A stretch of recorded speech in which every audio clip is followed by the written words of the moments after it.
Dear students, welcome to the guest lecture on economic development post COVID-19. I take this opportunity to welcome today's speaker, Dr. Krishnamurthy V. Subramaniam, Chief Economic Advisor, Government of India. Dean sir, I request you to kindly introduce our guest speaker. Yeah. Greetings to all.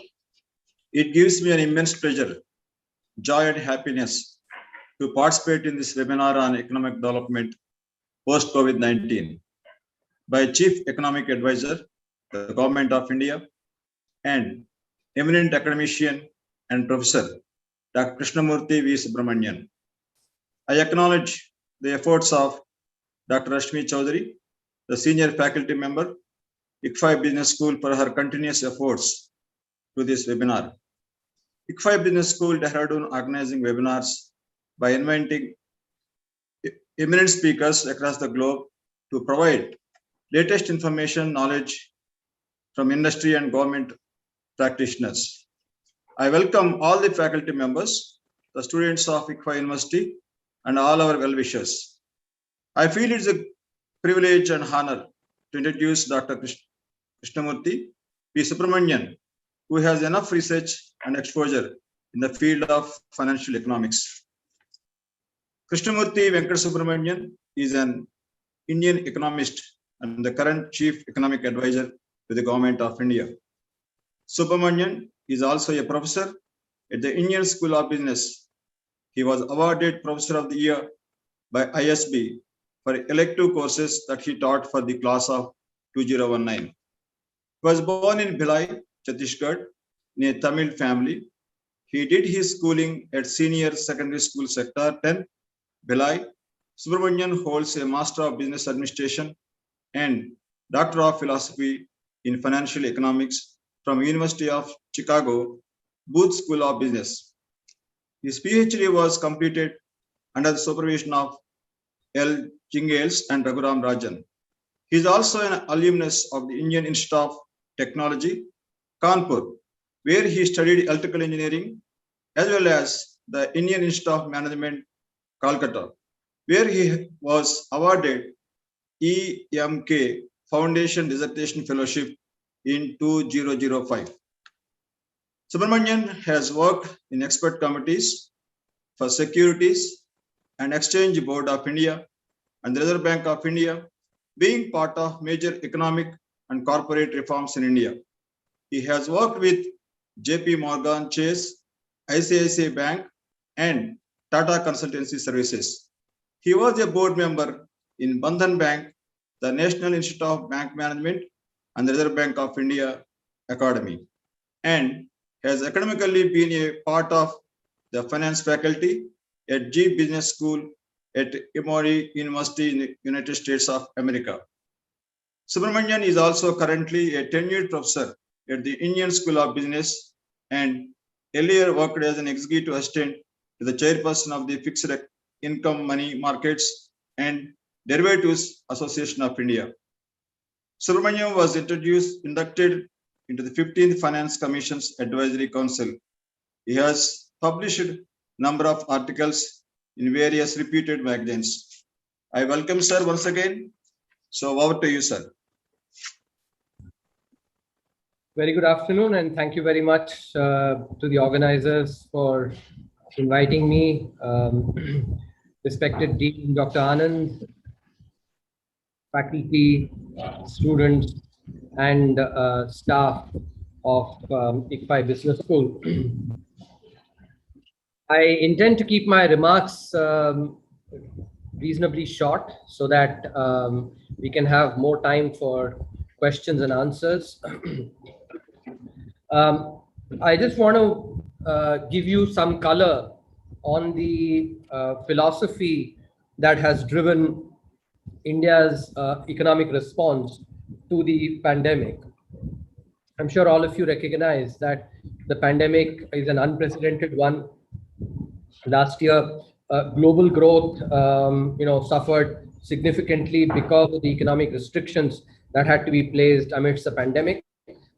India had a very strong lockdown that was put at the start of the pandemic, Since then, there's been a strong recovery, a V-shaped recovery, something that I had mentioned when the first quarter numbers had come, that there will be a V-shaped recovery, despite the fact that several commentators were actually painting doomsday scenarios for the economy at that time. We're very glad to note that the V-shaped recovery that we had predicted at that time has indeed transpired. There's been some impact of the second wave. Second wave from a health perspective has been a far more devastating one than from an economic perspective. But one of the key things that stands out for India is that India has used this period of a crisis caused by this pandemic to usher in path-breaking reforms. India is the only country among any large economy. You can take any of the top 20 countries, top 20 economies in the world. No other country has done reforms even close to what India has done over the last year and a half. And I'm sure many of you, those who follow the economic developments, would also notice the recent bill that was tabled in Parliament last week on undoing the retrospective taxation. The bill that was brought by in 2012, which was a retrograde move, and the government has removed the overhang from that, and India is now really walking the talk on the fact that India is actually a country that wants to really enable economic activity and enable business. So I'll just briefly describe the philosophy that has driven these reforms. Think about this philosophy as a triangle or a tripod with either three legs, three vertices, depending on whatever metaphor you want to use. But the key point I want to say is that there are three main aspects to this philosophy. First, which is, in terms of objective, at the macroeconomic level, the objective has to be growth and growth alone. Combined with, at the microeconomic level, focus on welfare, because we are a country of almost 135 odd crore people, and therefore there is a large section that is not as privileged as we are. Therefore, it is important that we care about them. But what is important is that we actually do it in the right way. So the combination of the focus on growth and growth alone at the macroeconomic level, using the resources that come from growth. When you get higher growth, tax revenues go up. So using that to do efficient welfare, using the jam trinity, for instance, is the right way to actually help the underprivileged in the country. The reason I bring this up is because whenever growth happens, and you will see from this year onwards, a very strong growth happening, you will find a lot of commentators saying, okay, growth is happening, what about inequality?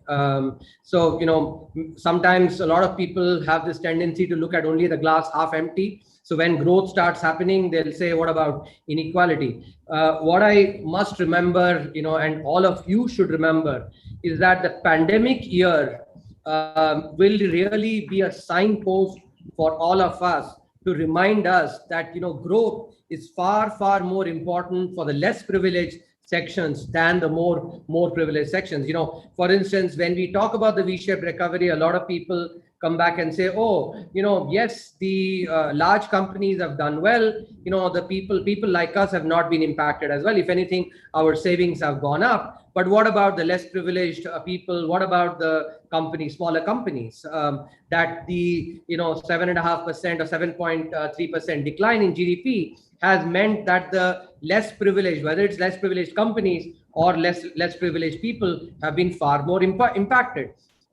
I think this is by far the most important message. The fact that when growth declines, the more privileged companies or the more privileged households are not impacted. It is those that are less privileged who are far more impacted, is actually clearly demonstrative of the fact that growth is by far the most important if we have to lift large sections of society in our country. So I think that in the next 20 odd years, if anybody tells you when you talk about growth and, says, what about inequality? Remind them the pandemic year and the impact of that to actually make the point that growth is what is really important, even to reduce inequality in society. Because, the worry now, for instance, has been that lower growth, not only in India, but globally, has exacerbated inequality. So I think that tells you, the sort of the importance of growth for reducing inequality itself. And so that is the most important in terms of objective at the macro level.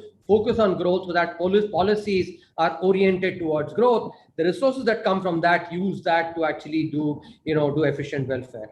The second key aspect of this is thinking about wealth and wealth creation as a boon and not as a bane. This is especially important in a country like India, with so much with our dalliance with socialism from 1947 to till the reforms happened.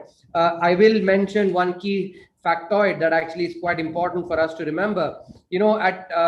Because of the almost 200 years of imperialism, from about 33% of world's GDP, which is what India contributed at about 1750 before the British era started, we came down to about 3%, contributed only 3% of world's GDP by 1947. But even that actually, our slide did not stop there. In the next 40 years, because of the socialist policies that we followed, that 3% became 1%. By 1987, India was contributing only 1% of world's GDP, where we were at 33%, always from 0 AD, from 1 AD to 1750 AD. If you go and look at Angus Madison's research, he shows that consistently we contributed more than 1/3 of world's GDP till 1750 AD. From 1750, because of the imperialist policies, we came down to 3% by 1947. But even after we got independence, we actually pursued these debilitating socialist era policies and really put a lot of chains on our entrepreneurs, and thereby our GDP contribution came down from 3% to 1% by 1987. It's only liberalization and then the growth that has been generated since then that now, if you look at 2017, so 70 years after independence, that proportion has come close to 3.5% again. And that is again illustrative of the importance of focusing on wealth and wealth creation. This is a country where each household, in most households, we actually, if we have an altar, we write Shubh Labh. That is indicative of what we have, what has been our DNA. Shubh is basically good, Labh is profit. So this is not a country where profit has been thought about as a dirty word. Profit, actually making profit by doing good, has always been something that has been recommended. In fact, if you take the noble pursuits, that if you go and read the literature, notice I'm not calling scriptures, I'm using the word literature. Whether you go read the Upanishads or you read the various darshanas, you will find that the 4 noble pursuits that are talked about, dharma, arth, kama, moksha, in that earth is wealth, and that's always been regarded as a noble pursuit. That is our DNA, and that is something which India has been returning back to this DNA. And in fact, this entire socialist, communist, was an import from the West. If anything, it was not part of our DNA. So India is now returning back to that DNA. Up until recently, the reforms were done by primarily through stealth, but now we are actually acknowledging that we need to get back to the DNA. None other than the Honorable Prime Minister himself has spoken on the floor of Parliament, talking about the benefits of the private sector and wealth and wealth creation itself. So that's the second key, pillar that we have to focus on. And finally, the third part is that we have to, in order to generate, in order to bring economic progress, we have to actually focus on this virtuous cycle starting from private investment. And I'll spend a few minutes explaining what this virtuous cycle is and what was the genesis of that. When we wrote the 2018-19 economic survey and we wanted to lay out the strategic blueprint for India to become a $5 trillion economy, the first thing that we did was we looked at every country over the last 1 century that had grown at least 5%. That had grown at least 5% over a decade. So not just 5% for a few years, but 5% for a long enough period of time, which is a decade. And then what we did is we basically did scholarly research to go and look at, which is that one key contributor to such kind of sustained growth, whether it's the United States after the World Wars, the New Deal that President Roosevelt, pushed, or the Marshall Plan that led to the resurgence of Europe after the World War, or Japan after the World Wars, or even closer home, the East Asian economies. They've all grown, through private investment. Even China, since the 1970s, have all grown through private investment. Even India, when it actually grew at very high rates, has grown on the basis of private investment. And this is where I'll draw a parallel between, growth that actually comes from private investment versus growth that comes only from consumption. If you think about this parallel, between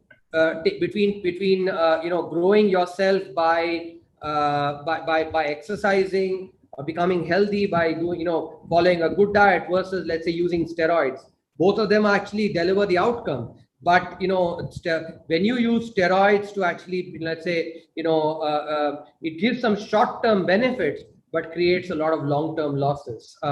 In contrast, when you actually focus on your health by focusing on your diet, exercise, etc., you become generally healthy. It takes a little longer. Steroids give you immediate effects, but it takes a little longer, but it actually is a lot more sustaining. It's the same way with consumption-driven versus investment-driven growth, private investment. Private investment-driven growth is like, growing through building your health by focusing on your food, focusing on exercise, while consumption-driven growth, when consumption happens actually as an output of investment, that is okay. But if you just try to drive up consumption without increasing investment, that is like basically putting the economy on steroids, which creates a lot of negative impact later.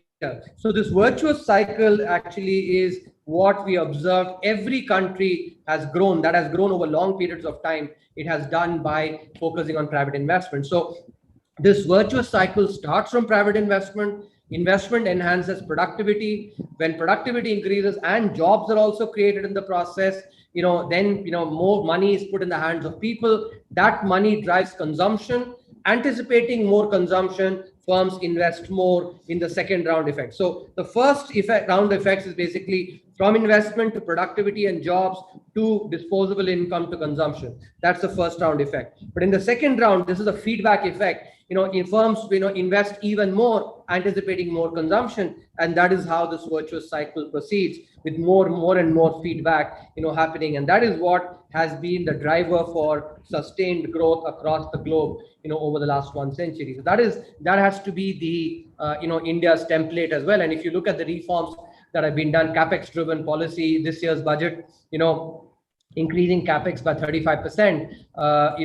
So India will be investing on capital expenditures far more, both on rupee terms and on per capita GDP, than any time in its 74 years of existence. So the 75th year of its independence actually focusing on long-term growth through capital expenditure and reforms, I think is a very good step to take as India builds towards India at 100. In this context as well, I think I must mention like what we've seen with the performance of our athletes in the Olympics, Tokyo Olympics. We've gotten the best haul of medals ever.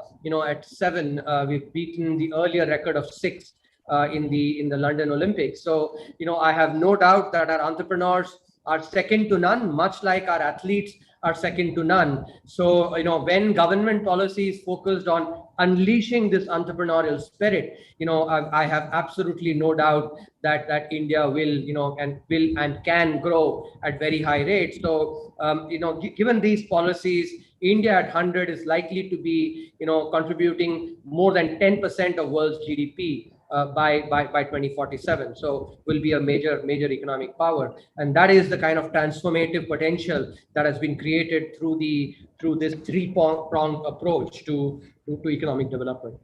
I'll stop there. Thank you very much for your patient listening. I'd be happy to take questions.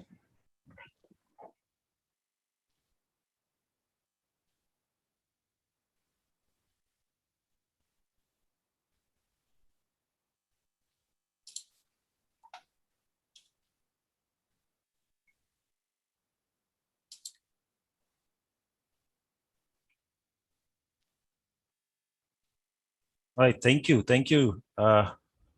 Subramaniam. It has been interesting thoughts which you have shared.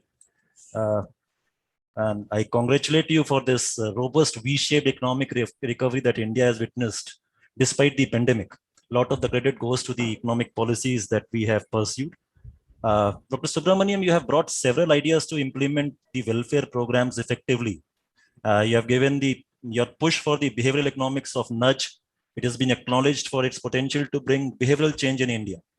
The idea of Thalinomics, Big Indian Big Mac Index, the idea of the bare necessities index, all these have enabled robust measurement of the reach of welfare programs across India. The large population which we have, that is in fact fairly creditable that these ideas have been able to put across to such a large population. My question to you, Dr. Subramaniam, it is how can the concepts of this nudge economics be used in improving something like public health care? We have seen in the pandemic that efforts have been made to improve it, but certainly a lot needs to be done in that area. So how can we use the concepts of nudge economics in improving the public health care and perhaps civic sense? If you can, we can have your views on that, sir. Yeah, thank you very much, Dr. Joshi. And I think there's an excellent question. Before I, answer that question, one point I want to mention. Behavioral economics is an area where almost everybody thinks that he or she knows and understands behavioral economics, because it seems this is human behavior, which we've all been observing for the last 40, 45 years, 50 years. But I want to actually strike a note of caution. If it were something that everybody could implement very well, talk about, there would be no reason to give a Nobel Prize in economics for this Dr. Richard Thaler getting the Nobel Prize would not actually be required if it was so easy, right? I think the reason I'm mentioning this is that there can be a lot of superficial ideas that can come from not having a very good understanding of the nuances of behavioral economics. So that's the first caution that I want to strike. One has to really understand some of the theory, conceptual underpinnings of nudge, because this is an area where all of us can think that it seems very easy, and therefore to sort of pontificate on behavioral economics. So the first point I actually want to mention is that those who want to actually implement, and there's a lot of potential here, should go and read the principles well, and then implement nudge, whether it's in the context of healthcare, or in the context of for instance savings, or in the context of gender equality. There are so many areas, and in the chapter that you referred to, we did lay out many ideas. But I think what is important is we had laid out 6 key principles. All the ideas that we think about actually must be ones which stem from these 6 principles. Those principles need to be understood well. I'll give you an example. Once you understand the principle, it actually seems very obvious, but I think it is important to understand the principles very well. And here, let me give you a parallel. Most people oftentimes dismiss theory as अरे यार ये तो school में सीखा है या फिर college में सिखा गया, इसका कोई, there is no real world value to this. That's not true. If for instance a NASA scientist were to try and launch a rocket without implementing the 3 Newton's laws of motion, you can imagine actually what that rocket would actually be. So I think that just is a good example of how what you learn, the theory you learn, is so critical. This is not to say that the Newton's 3 laws of motion are adequate for launching a rocket, but you can't actually ever build a NASA rocket by dismantling or dismissing the Newton's laws of motion. Similarly, behavioral economics policy cannot be arrived at by not implementing the 6 principles. So I'll give you one example. Take, for instance, the default rule, which is, can behavioral economics be used to change default rules? One example of this is in two European countries, Germany and Austria.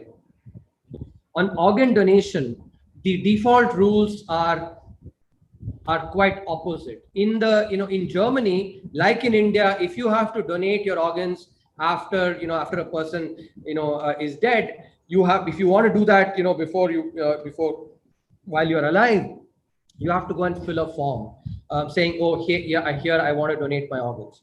In Austria, on the other hand, by default, everybody's organs are taken. If you do not want to donate your organs, after death, then you have to go and fill a form. In other words, the default rule in Austria is one where organs are used for basically, for donation. The default rule in Germany is one where, the organs are not taken for donation, like in India. And what do you see in terms of the difference? If you go and, Austria and Germany are very similar on all aspects, but organ donation in Austria is far higher than in Germany because of of this default rule, because most people have inertia saying kal karenge, parson karenge, that's how, and so this rule basically taps into inertia.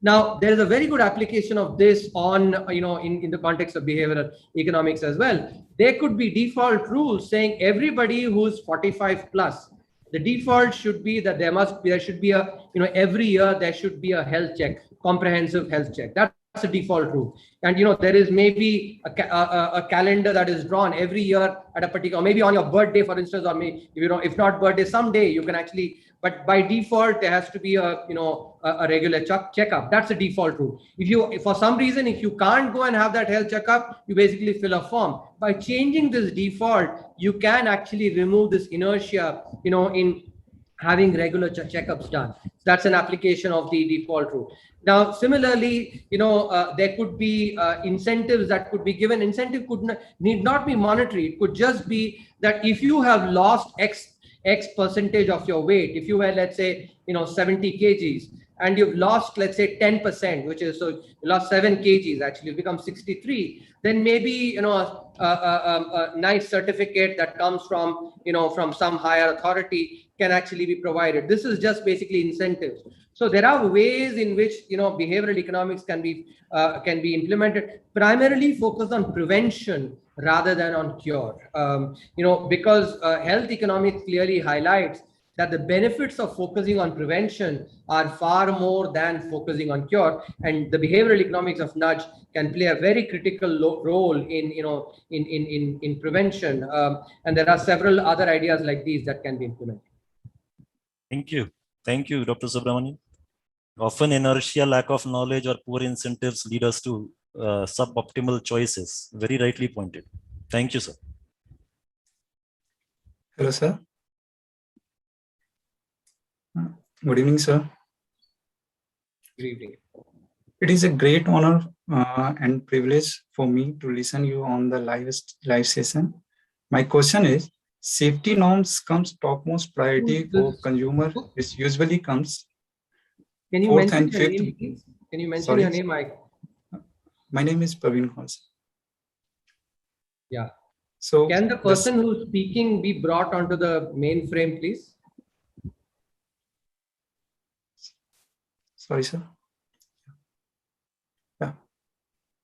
Yeah. So my question is, to the safety norms comes topmost priority for consumer, which usually comes fourth and fifth before pandemic.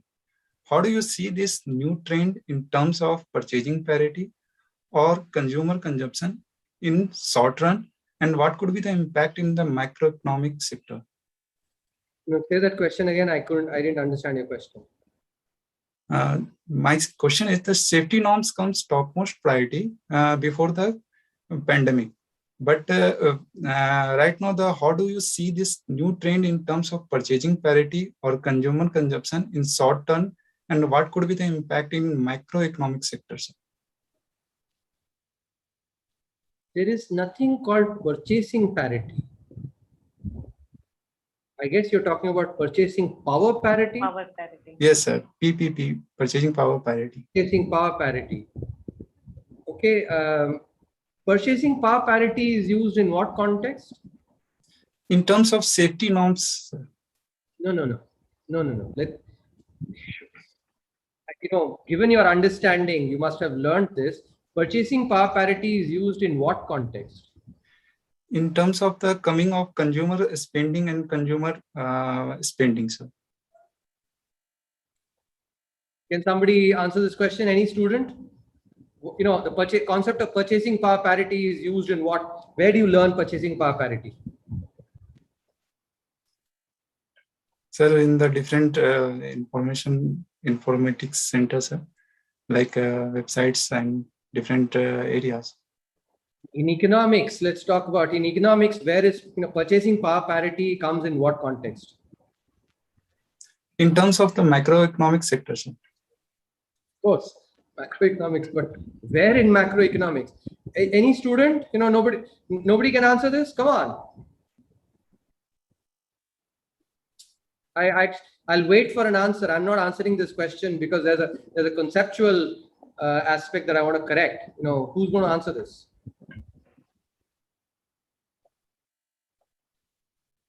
Akhilesh, unmute Mohammed Saif. Sir, yeah.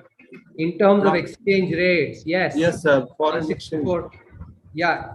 So purchasing power parity is actually used in the context of exchange rates. Now, Praveen, with this understanding, ask your question again. Now, so safety norms comes topmost priority for consumers usually, which usually comes fourth and fifth before pandemic, sir. But how do you see this new trend in terms of consumer consumption in the short term after the pandemic, sir? And what could be the impact in macroeconomic sector? Okay, now Praveen, have you understood why your link to purchasing power parity was incorrect? Yes, sir. Yeah. Why was it incorrect? Because I'm not mentioning the exchange kind of thing, and I'm just mentioning the purchasing power parity terms. Exchange kind of thing, let's use proper language. What is exchange kind of thing?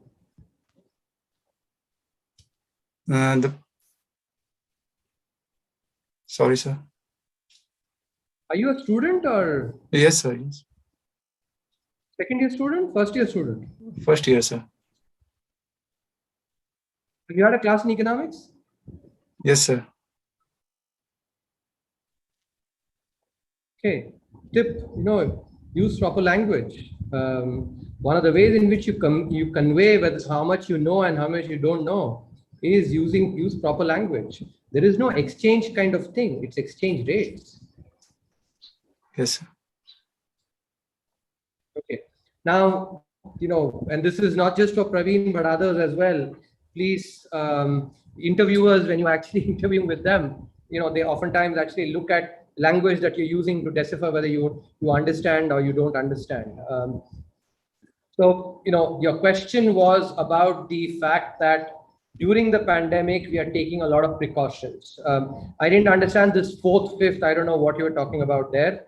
But let me take the question in terms of, so for instance, before the pandemic, let's say we would have gone out for restaurants, we would have gone to movies, we would have maybe gone for massages, we might have gone on vacations, right? Now, each of these is basically consumption, isn't it? When, there is a producer that is providing this service. So when you take movies, the producers are basically the movie producers.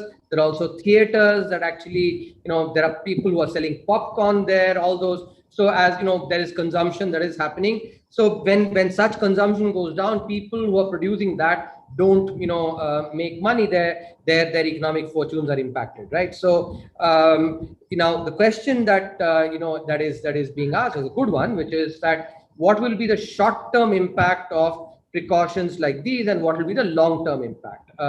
See, the short-term impact, we're already seeing that, which is a lot of the contact-sensitive sectors are, have been impacted far more. For instance, travel, especially, travel for vacation, for instance, has gone down significantly. Once vaccination happens in large numbers, and for instance, in India, we've had now 500 crore people being vaccinated.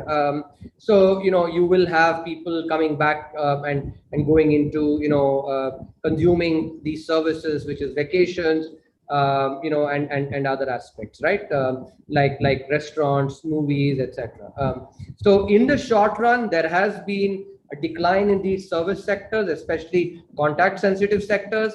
As vaccination proceeds further, demand for that will come back, and so consumption in these sectors will go up. That's your short-term impact. Long term, though, and this is, I think, it's a very, very, very fascinating area to observe. So let me give you an example. Will, for instance, many of us ever think of going back to theaters to see a movie, or will we basically want to just watch, on a Netflix or an Amazon Prime? That is a fascinating trend that we have to watch. So will consumption of movies in theaters, will it go back to what it was, the pre-pandemic levels? I would be very keen to watch that. My guess is that, but I'll tell you, it's only a guess because it's very hard to foretell, what will be the impact on long-term consumption. Only when, we have everybody who's actually vaccinated and this fear of contact-based, transmission of the pandemic goes down fully, will we be able to see the total impact. But my sense is that there'll be some permanent shift. Some people who will basically, will not want to, get stuck in traffic, go to a theater, 45 minutes, maybe 50 minutes to go to a theater, then you actually watch the movie another 50 minutes. They may actually just prefer watching movies at home. And so it's possible that some part of these consumption there may be a permanent impact. It's possible, for instance, that the contact sensitive sectors, maybe there will be some demand, but that will move into other sectors. For instance, what is happening is a lot more work from home.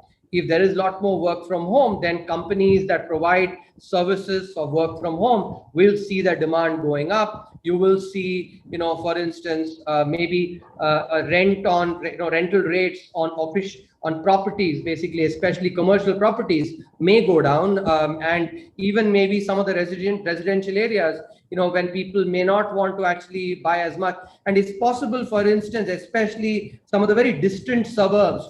I'll give you an example for those of you, let's say, have lived in Bombay.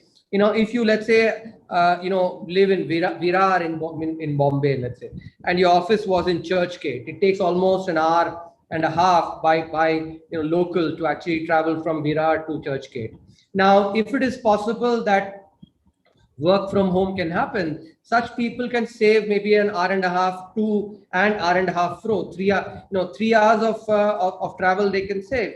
And so people may not want to actually, live as far. They may prefer, being in work from home for home sector. So there'll be some change in that demand. So similarly, digitization, I think, will go up significantly. I think in the Indian context, manufacturing will also go up a lot more because that's a policy emphasis. So these will be some of the key areas where consumption will change. So sectorally, there will be differences. Some sectors will get adversely impacted, I think contact sensitive sectors, but other sectors will actually benefit from some of this.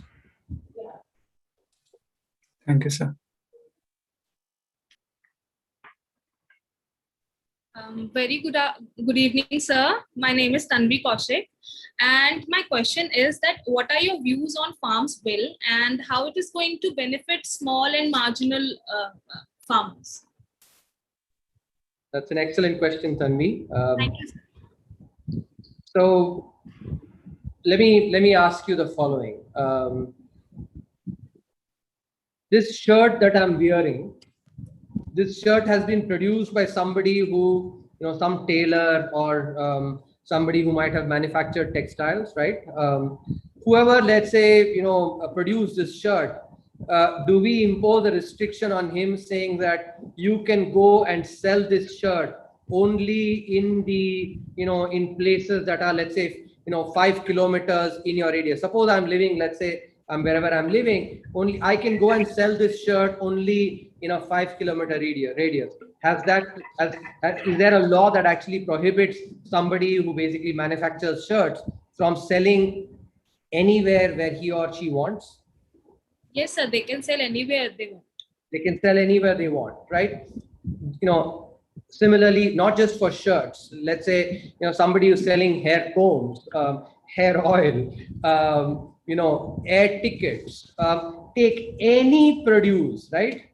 Except for farming commodities. Basically, if I'm producing wheat, if I'm producing rice, if I'm producing, let's say, sugarcane, etc., then all these restrictions are there. But for every other sector, there is no restriction. They can actually go and sell anytime they want. And for those of you who actually who don't know this, these restrictions have existed not just since independence, but since the times of Alauddin Khilji. When Alauddin Khilji came and he conquered, right? He needed to feed his very large army. And to feed his very large army, therefore, he had to really reduce food prices, had to control food prices. And from then on, the regulation of the farmer started. So, every other producer in this country has the freedom to go and sell his or her produce wherever he or she wants or wherever he or she can, except the farmer, especially the small and marginal farmer. Why? Because the rich farmer has a can have a big tractor, maybe he can have a van, can go and sell elsewhere, can basically can also oil hands when necessary. And I hope you get what I'm saying by oiling the right hands. The rich farmers can do that. The small farmers cannot. What has been the fate of the small farmer? The small farmer, let's say, loads vegetables, or maybe suppose he's basically selling gobi, for instance. The small farmer has had he's loaded gobis. He comes basically to the mandi. He comes, wakes up very early, 6 o'clock, comes by 8 o'clock, before the mandi opens, right? The Arhatia, who's basically the intermediary, knows this is a small farmer. If he, makes that small farmer wait till 3:30, 4 o'clock, right?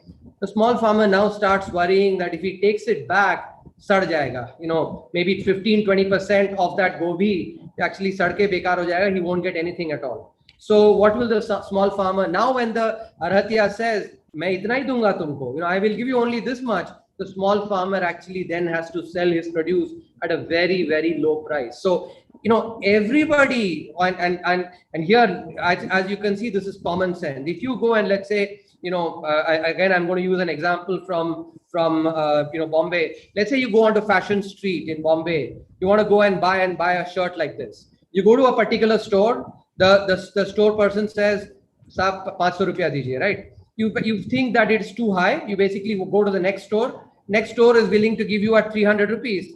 Knowing that the next store will give you at 300 rupees, this store owner will say, "Chaliye saab aap 400 hi de dijiye," right? He will bargain with you. Why? Because he knows you have the option to go and buy that thing from someone else. Same way, when the small farmer, when he or she can only go and sell it to this Arhatia, that Arhatia squeezes the last penny to the last penny, right? Why? Because the small and marginal farmer does not have this basic freedom to go and sell his produce where he or she wants. For all the rhetoric that actually we talk about farmers here, the reality is that this small freedom, which common sense tells us, you don't need any high-flown economics to tell you what is the benefit of this small freedom to the small and marginal farmer. If he has the small freedom, he can basically go and tell the Arhatia, he's gone at 8 o'clock with his gobi cart full of gobis. He waits till 9 o'clock, 9:30 he says, "Saab, आपको यदि खरीदना नहीं है तो आप बता दीजिए, मैं जा रहा हूँ बगल वाले मंडी में बेचने के लिए," right? He says, now what will this Arhatia say? Right now, this Arhatia knows that he can't go anywhere and sell it. So this Arhatia basically will say, "Tu kahan jayega? Mere ko pata hai, you can't go and sell it anywhere else." But if for the farm bill, basically this small and marginal farmer can say कि आप यदि आपको नहीं खरीदना है तो मैं जाके किसी और के साथ बेचता हूँ. What will this Arhatia do? अरे नहीं यार, आ जाते, बेच दे मेरे को, right? He'll basically give him just plain common sense. And we've seen this working across sectors.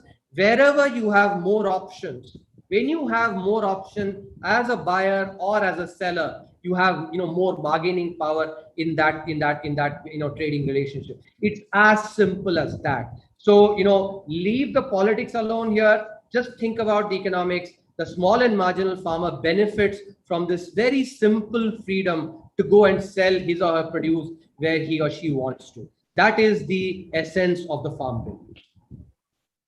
Thank you so much, sir.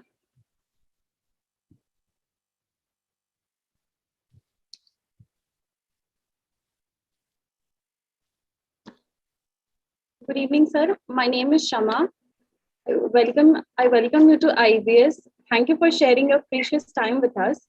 My question is, I've seen so many interviews of yours, and among them, I wanted to ask, you have said a quotation, which is, if your only ambition in life is to be rich, then it shows extreme poverty of ambitions. So how do you suggest us youngsters to differentiate being rich and being ambitious? How do you want us youngsters to take a take on that? It's a very good question, Shama.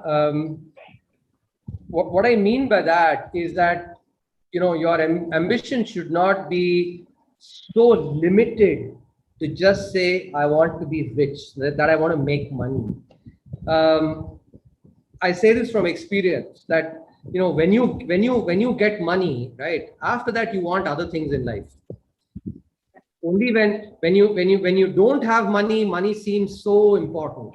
Once you get money, actually you want other things in life. In other words, and actually let me make this distinction. When you learn high school mathematics, right? In high school mathematics, there is this distinction that is made between something that is necessary and something that is sufficient. What I'm actually pointing out is I'm not minimizing the role of money. It is necessary to lead a comfortable life. But what I find a lot of youngsters and maybe 99.9% of humanity treating it as sufficient. Money is not sufficient. It is necessary. And I think that perspective is what is very important. There was this, I recall this wonderful conversation that I was having with an IIT batchmate of mine a few years back. So he was saying he and his wife happened to go to SL World in Mumbai, his kids were playing a game where they had to actually go and do some work. Based on that work, they got some points. They would be able to go and use those points to actually go and and do some rides, etc. So you had to do some work to actually get some points and use those points. Then you can go and consume that, right? Now, whatever points you have, if you basically want to play the game again, those points you can't carry it forward. You cannot carry it forward. So what he was saying was, he observed some kids who basically, only wanted to work hard to only get the points. They were never going on any rides at all. They got pleasure only from accumulating these points.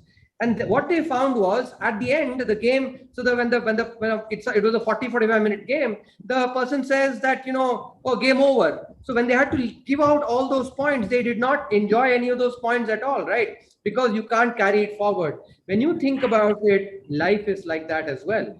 So, you have to actually remember that money is necessary, but not sufficient. And I think that is one perspective that I want to share. Second is that, your ambitions in life should be bigger than, I, me, myself, which is, oh, I want money for me. I want money for my kids. I want money for my family, all good, necessary. Yes, but cannot be sufficient. You have to have bigger goals in life, which is that, I want to make a contribution to society. That's a good ambition to have.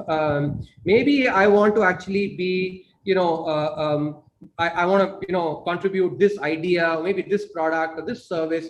That's just one way. But I'm saying that don't limit yourself by just thinking about, oh, I want to be rich.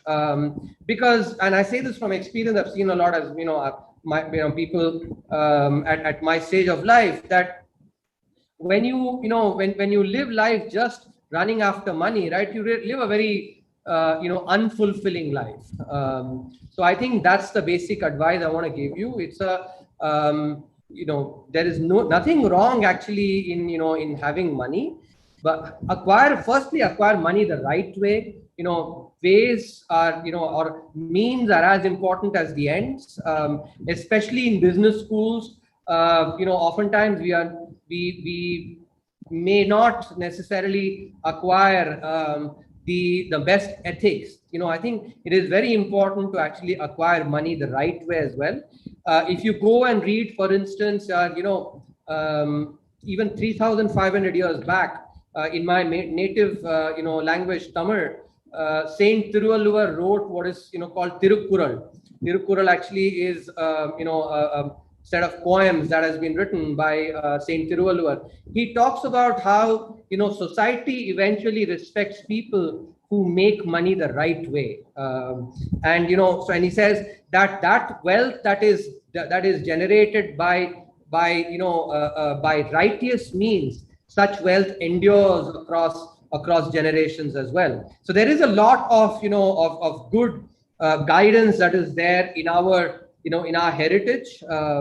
You can take that as well, but from a more limited point of view, I think just think about money as necessary, not as sufficient. Have bigger ambitions in life. If your only ambition in life is to be rich, it shows a poverty of ambition, because you are so, there's only one ambition. I think there's more to life than that. So, sir, one thing more. So I may conclude that you are suggesting us that success and fulfillment are two different things. No, I wouldn't say they're two different things. Success is important oftentimes for fulfillment, because so for instance, when you succeed, what is the fulfilling thought that comes to your mind? That whatever attributes the Almighty, or give it whatever name, the force that basically created us, whatever attributes that force gave us, I made reasonably good use of those attributes. That's what success tells you. Success, when it is actually achieved through right means and through your own hard work, then you have that internal satisfaction that oh, I actually did not waste whatever the force gave me in terms of attributes. So there is a lot of fulfillment that comes from that, no doubt. But you will also realize that there is again more to life than even success. Success also is possibly, in fact, maybe I wouldn't even say success is necessary. Success is good, but success is certainly not sufficient. If in the process of being successful, if you sold your soul and became successful, I think you paid too much of a price for that. So that's the point I would say. Living a fulfilling life is a life where, I'll put it very simply. When you go to, before going to sleep, when you basically go to the mirror, you want to comb your hair, let's say, the face that you look at in the mirror, are you happy with that face? Do you see a person that you are proud of in that mirror? And because you certainly know what are the means that you have used to actually be successful. When you look at the mirror and say, okay, I got success, or whatever I did in life, I did the right way, you will be happy with what you see in the mirror. I think that is really important. And I'll tell you, even the most richest person actually really values that 7-8 hours of nice sleep. And there is no better pillow than a clear conscience. I can tell you from there is no better pillow than a clear conscience, because you get such wonderful sleep when you actually have done things the right way in your life. Thank you so much, sir, for your enlightening words. Good evening, sir. Yes, my name is Namita, and it's an honor to meet you today on this platform, because it's a rare opportunity for us. So my question is that recently India faced a situation where laborers were migrated from one city, especially like Mumbai, Delhi, and they were not forced, but yes, they had to leave that city and go to their native state or their place. So we as a society, how we can lessen the burden on such cities and distribute the economic tension from such cities to the rural areas? So What's your name? Namita. Yes.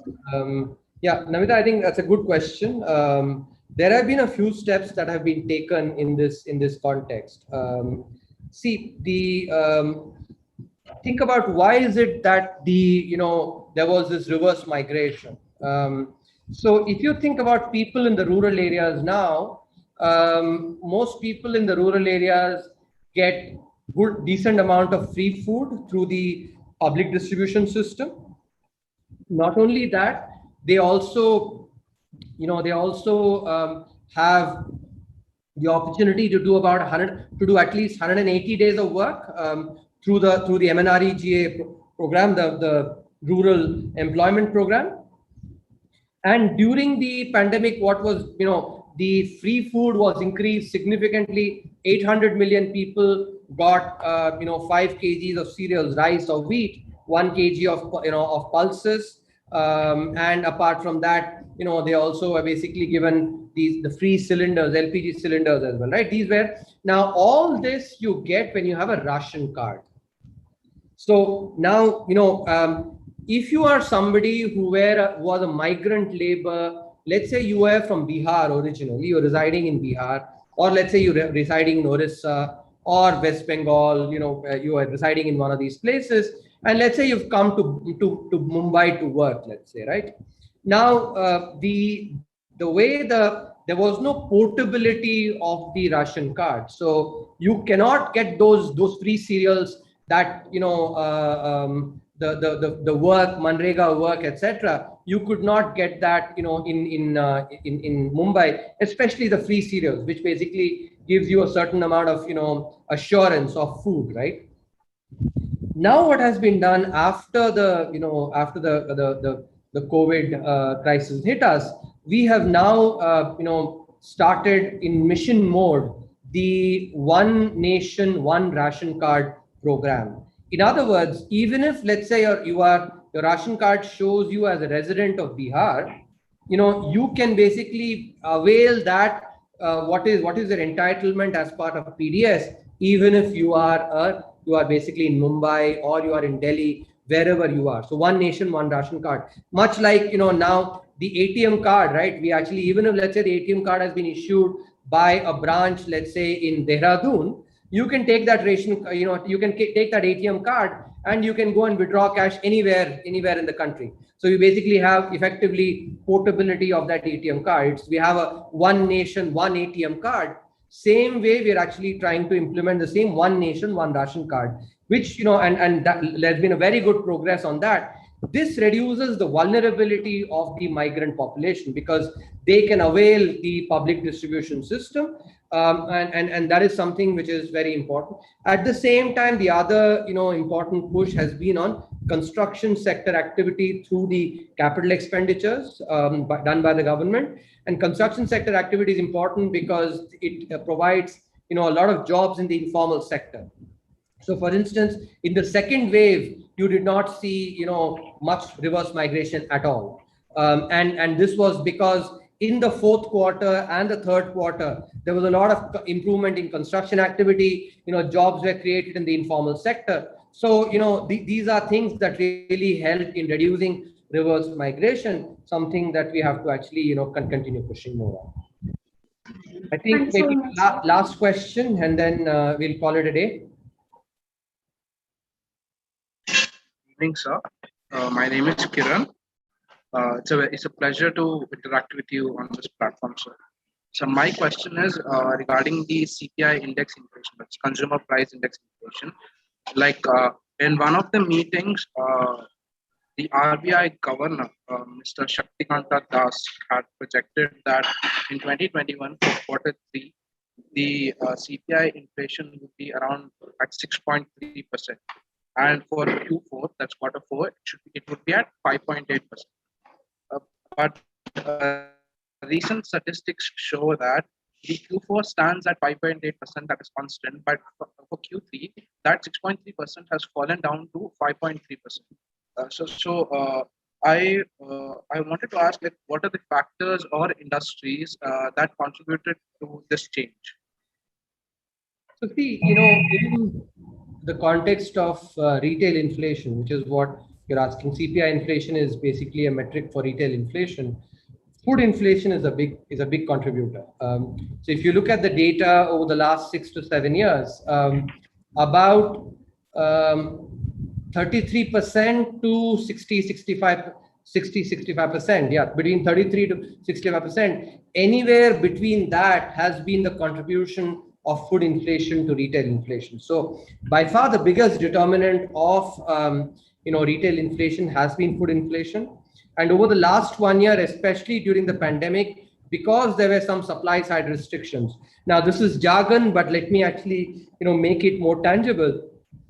So suppose, let's say, onions are being shipped from Maharashtra to, let's say, to Uttarakhand. Maybe they have to be delivered at your hostels for food to be made, right? And Maharashtra is a big producer of onions. Now, if suppose there's night curfew, the truck that travels with those onions cannot travel in the night. So they have to halt in the night. Now, if it suppose takes, let's say, 2-3 days for the onions to, reach normally, let's say if it takes, from Bombay or from Maharashtra, to reach Dehradun, now it may take much longer because they can't travel in the night. What will happen? You will have more decay, more, wastage of onions. Not just onions, all such perishable commodities. You will have more wastage. When there is more wastage, supply goes down. Demand does not change because for food typically the demand elasticity of demand is actually it's not very high, and so demand is inelastic, and so demand remains the same. Supply decreases. What will happen? Prices go up, and that is basically what supply side frictions created by the pandemic is basically that's a sort of over the last 1 year, especially during the first wave, food inflation increased a lot, and that led to retail inflation itself being high. Thank you, sir. Thank you for the clarification. Sir, we understand the value of your time. So on behalf of everyone present here today, I thank you for taking the time to speak to us today on this very important topic of economic development post-COVID-19. I hope we all have learned a lot from you, and I hope to see you, and we all hope to see you soon in the campus, if Yes, you are willing to take a guest lecture here in the campus itself. So you also know the IBS, as you belong to Hyderabad, you belong to that area. So we will be very delighted to have you here soon. Thank you, sir. Thank you for your valuable information, sir. Thank you very much, and Thank good you, luck sir. to everyone. Thank you, sir. Thank you, sir. Thank you. Thank you, sir.